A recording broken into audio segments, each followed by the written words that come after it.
Shabbat Shalom, amigos do canal Israel no Caminho. O canal que quer ver todo Israel seguindo o caminho, conhecendo a verdade e recebendo vida e vida em abundância. E hoje é a Parashá Pinhas, né? A Parashá Pinhas está de Números 25, 10 até 31. Primeira Reis 18, 46 até 19, 21. João 2, de 13 a 22. E os Salmos é o 50. E eu sou Miguel Malak, conhecido aqui em Israel como Michael Malaki. Rubens Chevarsky, no Rio de Janeiro, na Baixada Fluminense. E temos aqui, eu me encontro em Beersheba, na capital do Negev. E Pinhas era um herói, né? Um El Gibor, né? Um herói de Deus, né? Porque ele acabou com um pecado com uma lança, né? Com uma lança ele terminou o pecado e terminou a ira de Deus, né? E essa paraxá fala muito de Pinhas, né? Que é esse neto, esse filho de Arão, né? Esse filho de Arão, ou melhor, esse neto de Arão, né? Filho de Eliezer. Então ele era neto de Arão, era um rapaz jovem, e essa paraxá praticamente conta a vida dele e as coisas que ele fez, essas maravilhas que ele fez, né? Então, o Rubens vai dar um enfoque, né, no que fez Pinhas, né? Eu estou aqui com água, eu também não gosto do patrocínio de refrigerante, né? Estamos aqui em apoio ao Cristiano Ronaldo, né? Agora, eu não sei se essa água também é dos globalistas, não. Mas é isso aí. Ô, Rubens, fale alguma coisa sobre Pinhas, não sobre Cristiano Ronaldo, sobre Pinhas. Tá bom. E sobre a água que é de Israel, né? Essa água não é de Nova Iguaçu, não. Sim. Essa água é de Beersheba, não é isso? Essa água Sim. Shabbat Shalom a todos. A gente fala em Pinhas, né? A gente está acostumado a ler esse nome na língua portuguesa, Finéias, como a gente fala, né? Essa paraxá tem duas coisas, sabe, Miguel e amigos do canal Israel do Caminho, que me chamam muito a atenção. Esse texto, não é, de Números 25, Miguel, ele começa quando a gente fala do pecado de Israel lá em Baal Peor, depois da última profecia de Balaão, quando o povo de Israel, na verdade, se prostituía, não é, com as filhas de Moabe, né, com as moabitas, e a ira do Senhor havia realmente se acendido contra Israel, contra o povo de Israel. A coisa era tão séria, que Deus deu ordem a Moisés para enforcar os cabeças do povo. Uma midianita foi trazida, para você ter ideia, por um homem dos filhos de Israel. Então, Pinhas, né, Finéias, né, como a gente fala na língua portuguesa, ele não suportou, seguiu os dois até a tenda deles e acabou matando os dois com uma lança. E isso, assim, depois dessa atitude dele, a praga acabou cessando e isso acabou se tornando como uma propiciação diante dos olhos de Deus. Eu vou pegar o texto, então eu costumo pegar algum texto, nesse texto de Números 25, do versículo 11 ao versículo 13, se você que quer acompanhar, pegue a sua Bíblia ou o seu celular, acompanhe esse texto que é importante.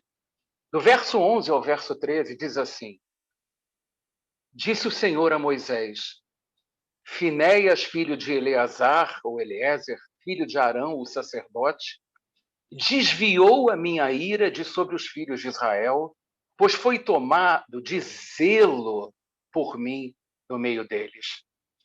De sorte que no meu zelo não consumi os filhos de Israel. Portanto, dize, eis que lhe dou a minha aliança de paz, e ele e a sua descendência depois dele terão a aliança do sacerdócio perpétuo, referindo-se a Pinhas, porquanto teve zelo pelo seu Deus, e fez expiação pelos filhos de Israel. E você vai ver que ao longo apenas desses 3 versículos, você vê como é tremendo e você chega à conclusão de que Finéias era também um tipo de Yeshua. Por quê? Primeiramente, vamos ver essa questão do zelo. Deus é um Deus zeloso. A Bíblia, né, Yehová Caná, quer dizer, o que é um Deus zeloso? Caná significa um Deus que guarda, que vigia, que vela pela sua palavra. Em Êxodo 34:14, Miguel, está escrito assim: porque não adorarás outro Deus, pois o nome do Senhor é Caná, é zeloso. E diz, sim, Deus é zeloso, zeloso é ele. Em Deuteronômio 34:14 diz, porque não adorarás outro Deus, pois o nome do Senhor é zeloso. Não é? Em Deuteronômio 4:24, perdão, está escrito, porque o Senhor teu Deus é fogo que consome. É Deus zeloso. Então, o que a gente pode entender por esses versículos? No versículo 11, não é? Diz que nós precisamos ser zelosos da palavra. É um ensinamento para nós.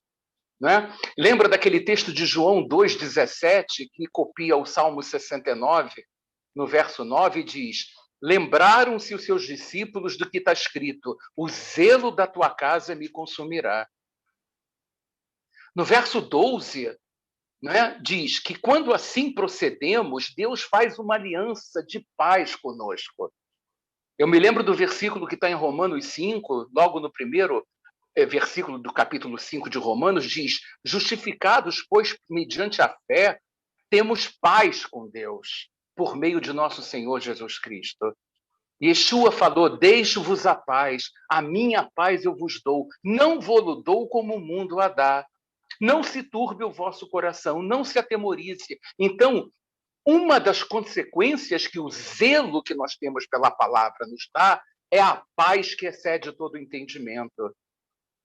Já no versículo 13, a gente encontra 2 coisas, na minha opinião, muito tremendas. Primeira, ele está se referindo, quando ele diz, né, no verso 13, né, diz assim, ele e a sua semente depois dele terá a aliança do sacerdócio perpétuo. Ele está se referindo, em termos carnais, aos Kohanim, sem dúvida. Mas, profeticamente, nós sabemos que nós somos esse sacerdócio real.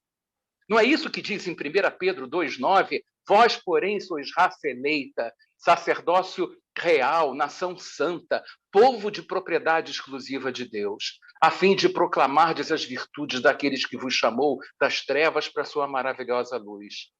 E ainda temos, então, a evidência, né, dessa prefiguração que nos leva a Yeshua, ainda no verso 13, quando Finéias aplaca a ira de Deus, matando aquele casal.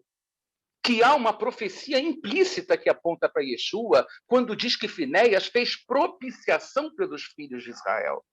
Exatamente como Yeshua foi propiciação por nós.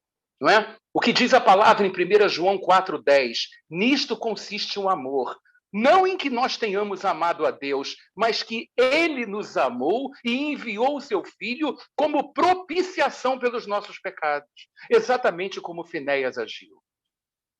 Então, isso é uma coisa tremenda e eu queria continuar ainda um pouquinho. Você quer falar alguma coisa, Miguel? Que eu quero continuar ainda. Quero, vamos porque é o entendimento, né? Sim. Quero buscar o entendimento que a Brit Hadashah, ou seja, a nova aliança, traz da Torá, que é a antiga aliança. Quer dizer, o entendimento, porque se você não tem o entendimento, se você só tem o entendimento carnal, você acha que o Kohanim é o sacerdote e tal. Agora, se você já tem aquela visão espiritual, que é explicada na Brit Hadashah, o que a Torá diz, né? O que a Torá diz simbolicamente ou por parábolas, né? Como Yeshua fazia quando esteve aqui conosco, né? A gente vai tendo esse entendimento, né? E você trouxe muito bem esse entendimento carnal para esse entendimento espiritual, né? E a questão do zelo que Pinhas teve, né? Que para a gente ter esse zelo, tanto com a Torá, né? Quanto com as coisas de Deus, né? Perfeito, perfeito.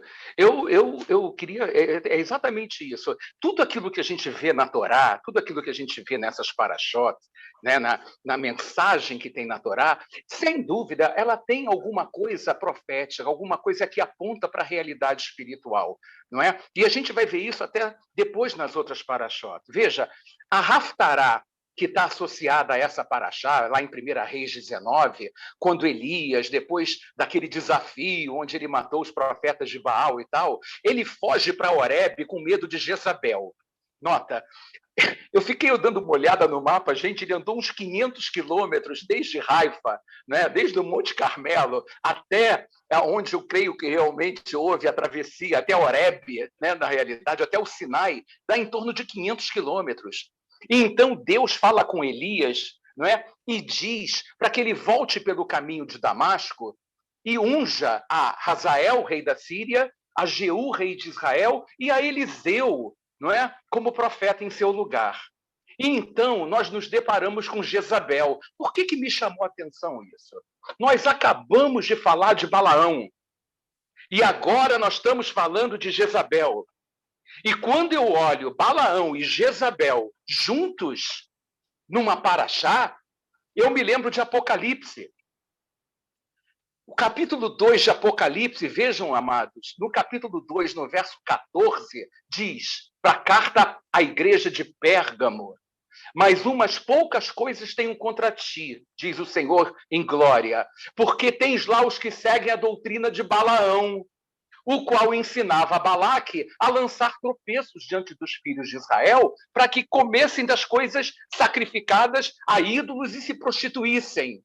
Isso é Balaão. E logo depois, para a carta a Tiatira, no capítulo 2, no verso 20, diz, mas tenho contra ti o tolerares que Jezabel, mulher que se diz profetiza, que ensina e engana os meus servos para se prostituírem e comerem também das coisas sacrificadas da idolatria. Então, tanto a prostituição como a idolatria estavam voltados para o espírito que estava em Balaão, para o espírito que estava em Jezabel. E quando a gente vê isso, irmão, a gente precisa olhar para dentro de nós. Isso fala de santificação, isso fala realmente daquilo que nós precisamos tirar de dentro de nós, tanto sacrifício de idolatria como prostituição. Miguel, prostituição é porneia, é o homem que se prostitui seu próprio corpo à luxúria, por pagamento, é o prostituto, é o homem que se entrega à relação sexual ilícita. Isso não é uma brincadeira. Nós estamos falando de devassidão, nós estamos falando de fornicação, que é relações sexuais fora do casamento. Eu estou falando sobre o ponto de vista bíblico. E Deus é um Deus zeloso, nós acabamos de ver. Jeová é Jeová Caná, e fala de idólatras, não é? Adoradores de falsos deuses que Jezabel tentou levar e Balaão também. Ou seja, falsos deuses e ídolos. Quer dizer, qualquer pessoa, mesmo cristã, que participava de algum modo no culto dos pagãos. Especialmente alguém que estava presente naquelas festas sacrificiais e comia das sobras daquelas vítimas que eram oferecidas. Então, amados, tomem muito cuidado, né? Leiam esse capítulo 2, a carta que foi escrita ao anjo da igreja em Pérgamo, ao anjo da igreja em Tiatira, e vocês notem que como é que pode um texto de Números que fala de Balaão e a Haftará que acaba falando de Jezabel nos leva exatamente a uma meditação a respeito disso. Incrível, entendeu, Miguel? Né? Incrível, Rubens, essa questão, incrível mesmo, o zelo que o profeta Elias teve, né? No caso com os profetas de Baal, né? Ele enfrentou os 400, no poder de Deus ele enfrentou os 400, acreditou, e logo depois, por medo de Jezabel, ele foge, você disse bem. E esse medo é intrínseco. Eu vejo muita gente, muito cristão, que tem medo de ler Apocalipse, medo do que vai acontecer, medo das coisas que estão para vir, né? Que estão profetizadas e estão para vir, né? Mas eu junto isso à nossa justificação. nós somos justificados pela fé e salvos. Nós somos justificados, né? O justo é o tzadik, é o justo. Não é justo por minha justiça, mas pelo que ele fez na cruz do Calvário, a justiça dele, que trouxe a minha salvação. Salvação de quê? Eu fui salvo do quê? Aí que eu tenho que ter medo. A única coisa que a gente tem que ter medo, nem da morte nós temos que ter medo. Nem do Covid, nem da morte, nada. Nós temos que ter medo da ira de Deus. Porque a ira de Deus, essa sim, é para se ter medo. Porque é o afastamento, é a eternidade, é a eternidade no ostracismo, né? É isso que você está falando. Perfeito. É isso, veja só. A Bíblia fala que o amor lança fora o medo. Nós não podemos ter uma relação com Yeshua de medo. Nós temos que ter uma relação de confiança, de zelo, exatamente como está aqui, não é? Nós caminhamos, exatamente o que você falou é que nós somos justificados pela fé, pela ressurreição de Cristo, não é verdade? Mas o nosso caminho até a vida eterna, ele não para na justificação. Ele tem um caminho de santificação, que é um caminho que somente a palavra é capaz de nos levar a esse caminho. É a palavra que nos santifica, é a fé que nos santifica, é a oração que nos santifica, não é? A gente não pode ter uma relação paranoica com Deus. Nós não podemos ter uma relação esquizofrênica, tipo, eu estou com socorro. Não, nós temos que ter temor do Senhor. Veja só, os 7 espíritos de Deus, lá em Isaías 11, no verso 2, ele fala do espírito de fortaleza, de conselho, o espírito de sabedoria, de inteligência, de conhecimento, e fala do espírito do temor do Senhor. Nós temos que ter, não é o medo que nos deixa constrangidos, mas é um temor do Senhor, é a reverência que nós temos que ter a esse Deus, sabendo que nós não estamos servindo um Deus qualquer, e que é um Deus que, aconteça o que acontecer, ele vai zelar pela palavra dele. Ele não pode negar a palavra dele, porque a honra dele está na palavra. Então, nós temos que ter temor de Deus e nos envolver, deixar que essa palavra nos santifique, que a gente mergulhe dentro dela, porque somente a palavra é capaz realmente de nos fazer realmente santos, perfeitos, como Jesus falou. Ele falou, sede, pois, perfeitos, como perfeito é meu Pai. Sede santos, como meu Pai é santo. Se ele está falando isso no sentido imperativo, é porque nós podemos alcançar, mas nunca sozinhos e nunca pela carne, somente pela palavra e pelo Espírito. Bem dito, Rubens, bem dito isso. E a testemunha que nós temos, que essa palavra, não, além de santificar, nos transforma. Milagrosamente, ela nos transforma. A transformação que nós vemos em nós mesmos é uma coisa milagrosa. Pelo menos eu acho. Não sei você, Rubens, o que você... Eu concordo totalmente com você. É exatamente isso. A expressão grega, inclusive, para isso é metanoia. É uma transformação. Até quando nós tropeçamos, Miguel, e nós vivemos nesse tabernáculo aqui que é passível de tropeços, de erros, na verdade, o que nos faz levantar e dar a volta por cima é exatamente metanoia. É deixar com que a palavra nos transforme cada vez mais à semelhança de Cristo. Somente a palavra é capaz de nos deixar cada dia mais parecidos com Ele. Não tem outra forma. Não tem outra forma.